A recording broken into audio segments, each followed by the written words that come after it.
to serve. And so I have a couple of girls. I have one girl who's 32, 33. She's like, still, can I come? And somebody who's like 16 who's come. So, right now with my workshops, and even some of these women, one of my girls is even a single parent. So the workshops right now, I'm not closing the door on anybody. If the Lord leads them to me, I'll serve them. Once I have the building, though, it'll be a little bit different. It will be just single women, and then I'll gear young women who are single moms there to some of the programs that exist. I work 3 jobs right now. One of my other jobs is I work at a maternity home in the evening. I spend the night every Wednesday night and Thursday night. So that's another ministry that I'm involved in where I work with single moms. So I do know about a lot of resources, and no matter what, whoever comes to my doorstep one way or another, they'll be led to some resource in Charlotte. This is just a picture of our launch party. Shayna, and I put here, I started mentoring Shayna's mom. In 1987, I started working in a drug program, and I met a young woman named Nina, who was 15 years old with a 3-year-old daughter. And I've been mentoring her for almost probably 30 years. And this is her oldest daughter, who actually came down with my parents, with my sister, to my launch party. So I've been in their life, all their life. And so when people say, do you have children? No, I don't have biological children, but yes, I'm a mother. Because I took on this young woman when she was 15, and I basically helped raise her and her 2 daughters. And I was the one at all the school meetings. I was buying all the school clothes. I was dealing with all the issues with the principal. I was the advocate for this family because she was a young mother who came from a drug-infested family. And they became my family. I mean, now I've taken them to Disney World. They come and spend time with me. They are my children, and they call me auntie. So that's who Shayna is.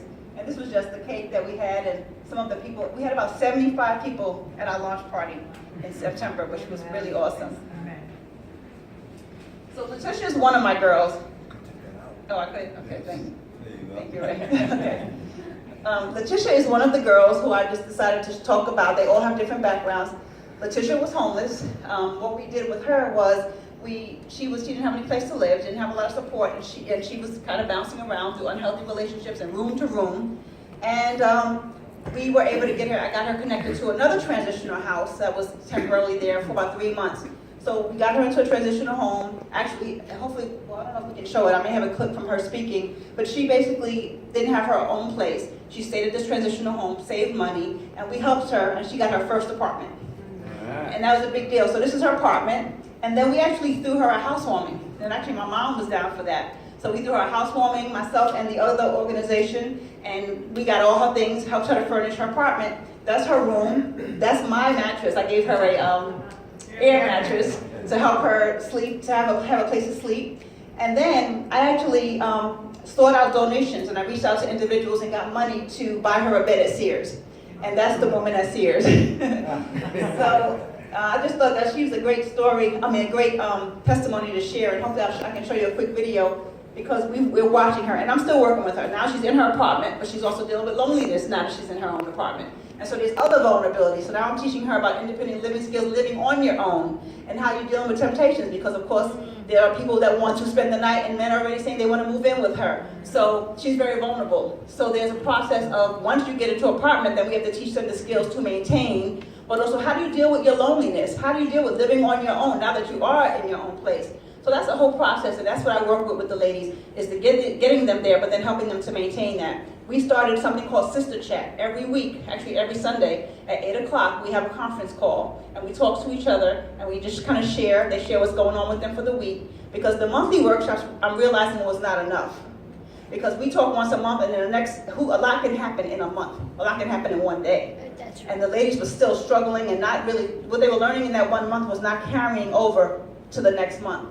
So I'm starting these weekly calls to say, hey, what's going on? How did your week go based on what you learned? Are you putting into practice? And let's talk about some of the obstacles. And so now we talk every week to help support them and for accountability purposes.